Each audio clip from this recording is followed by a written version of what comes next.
Pero ang problema niya, since malayo sila sa isa't isa, vulnerable siya.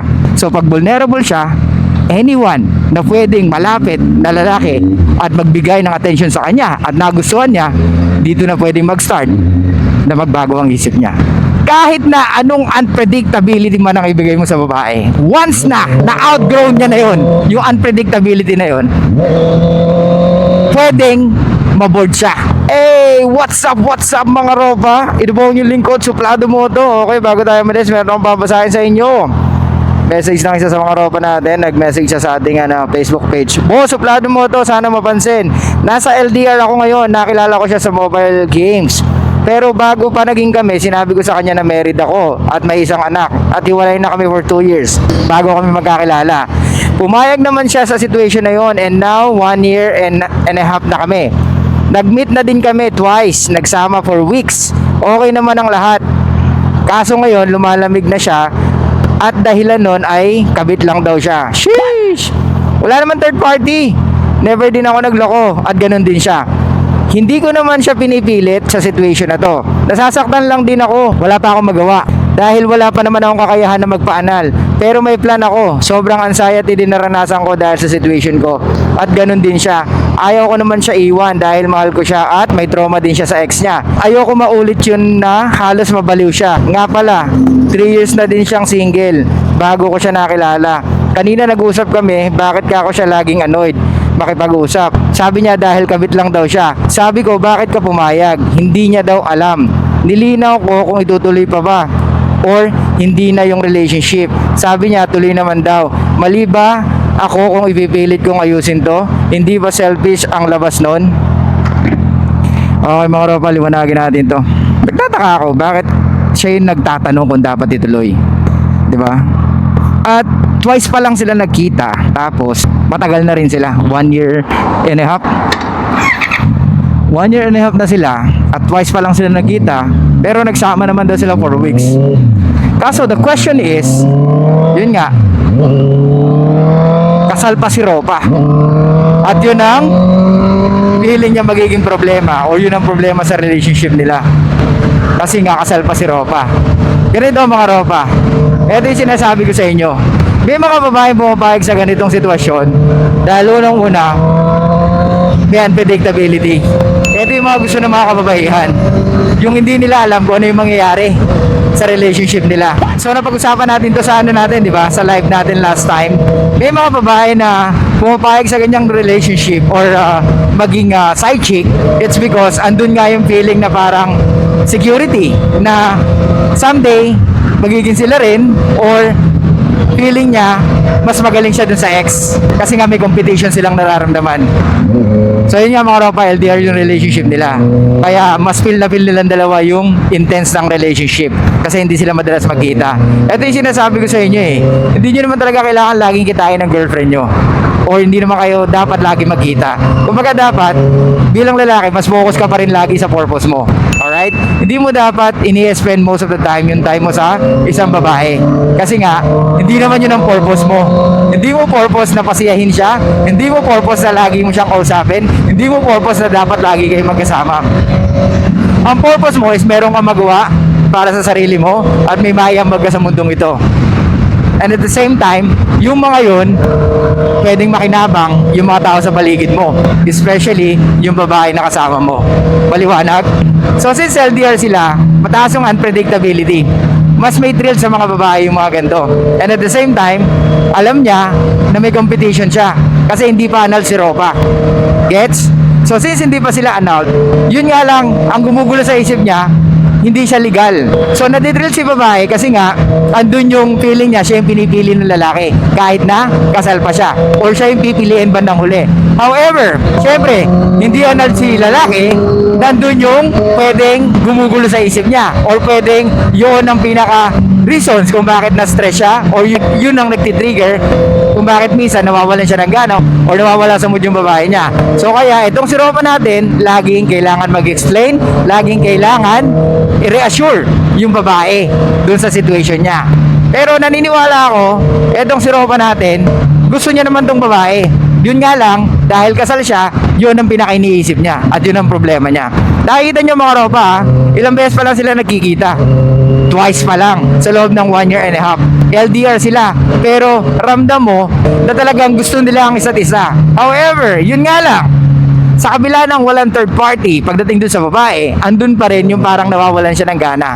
Kasi hindi rin pwede na matagal kayong LDR. Ito yung sinasabi ko sa inyo mga ropa.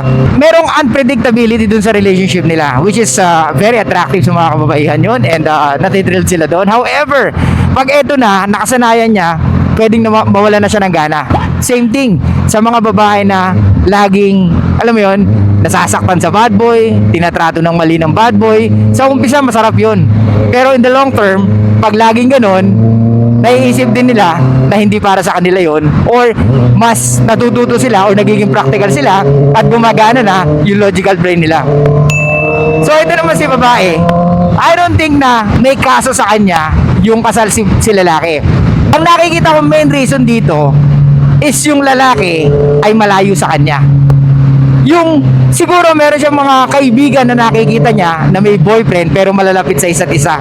Pero siya, andun yung thrilled, andun yung ups and downs of emotions. Pero pag kailangan niya yung lalaki, ang tanging nagagawa lang nila ay mag-usap through phone. Di ba? So, kahit na sabihin mo may unpredictability dahil sa LDR nila, hindi rin siya pang long term. Kasi nga, pag ang babae nakapag-adjust na doon sa LDR nyo, pwedeng mawalan na rin siya ng gana. Pwedeng mawalan siya ng gana kasi yun at yun na lang at pwedeng maboard siya. Kaya nga pag walang progression ng isang relationship, asahan mo, ang babae, pwede pa rin maboard tropa. Gets? Kaya nga lagi ko sinasabi sa inyo, yung drama ang kailangan nila. Yung iba't ibang klaseng emotions ang dapat nila ma-feel most of the time. Walang pwedeng single na emotion sa babae, mga ropa. Hindi ka pwedeng laging pagseseloson mo siya. Hindi pwedeng laging komportable siya. Hindi pwedeng laging may conflict kayong dalawa. Dapat iba-iba. Dahil ang takbo ng utak ng babae ay iba sa takbo ng isip nating mga lalaki. Kaya nga sinasabi ko sa inyo, kilalanin yung mabuti ang babae. Dahil pag kinilala yung mabuti ang babae, pwedeng mas maintindihan nyo kung ano rin ang takbo ng isip nyo. Doon yung pwedeng makita kung paano ka mag-respond sa kanila. Lalo na pag kailangan nila ng reassurance mo. Siyempre ang mga babae gusto ng safety. Pero hindi rin naman pwedeng laging safety. Gets? Kasi pwedeng maboard pa rin sila. Pero pag gusto nila ng reassurance at dapat andyan ka at alam mo kung paano gagawin mo, ropa. Hindi pwedeng umaasa ka lang na dahil marami kang babae kaya di siya lalayo. No! Hindi pwedeng ganun. Kasi ang babae pwedeng magbago ang isip. Hindi pwede na may pera ka lang, gwapo ka lang, hindi na siya lalayo. Hindi ganun, ropa. Dahil ang babae, pabago-bago ang isip. At palaging nagbabago ang isip. Kaya nga nagtataka ako kay Tony Gonzaga nung sinabi niya, love is just a feeling. So ibig sabihin, siya bilang babae, pwedeng nagbabago yung pagmamahal niya doon sa asawa niya, di ba? No, love is not a feeling. Love is more on sacrifices and understanding, di ba? O yung accepting. Gets? Kasi unang-una, lahat tayo may flaws. Pangalawa, hindi mo mape-perfect yung pagkatao mo para sa kanya or para sa isang taong karelasyon mo, ropa. Gets? Anyway, balik tayo. So ngayon mga ropa, anong pinaka-takeaway natin dito? Ang takeaway natin dito, kahit na anong unpredictability man ang ibigay mo sa babae, once na outgrown niya na yun, yung unpredictability na yun, pwedeng maboard siya. Gets? Kaya nga, lagi natin sinasabi to, kung meron kang dapat hindi ipapil sa babae, yun ay maboard siya. Kaya kahit may unpredictability sa LDR nila or dahil magkalayo sila, hindi ibig sabihin nun, hindi na mapipil ng babae yung boredom. Like I said, pwedeng may mga kaibigan siya na nagsasabi sa kanya, girl, tamo ha, 1.5 year kayo pero 2 beses pa lang kayo nagkita. At eto pa, hindi pa siya anal, girl, kasal pa siya. Eh paano kung magkabalikan sila? Ayan na, yan na pwedeng pumasok. Yung mga tropa niya na nagpapahid sa kanya at pwedeng magbago ang mood niya or ang isip niya. Gets? Kaya nga sinabi ko sa inyo mga tropa, ang babae hindi confident pag nag-make ng decision, especially sa mga gusto nila. Nagpa-follow lang sila sa kung anong nararamdaman nila. Pero kung ganyan na meron silang kaibigan na pwede nagsasabi na hiwalayan mo na yan dahil malayo naman kayo sa isa't isa, at pangalawa, kasal pa siya, so hindi ka sure kung talagang tutuluyan ka yan. Pero sa nararamdaman ni girl, andun yung feeling niya na ang ganda-ganda niya. Kasi nga, nagbibigay ng reassurance yung boyfriend niya. Pero ang problema niya, since malayo, sila sa isa't isa, vulnerable siya. So pag vulnerable siya, anyone na pwedeng malapit na lalaki at magbigay ng attention sa kanya at nagustuhan niya, dito na pwedeng mag-start na magbago ang isip niya. Basta ang pinakalagi nyo lang tatandaan pagdating sa babae ay yung drama or yung different types of emotions na kailangan nilang maramdaman everyday or habang karelasyon nyo sila. Okay? So yun lang guys, thank you so much. I'll see you guys next time. Show love, peace out, and be fucking mysterious mga ropa.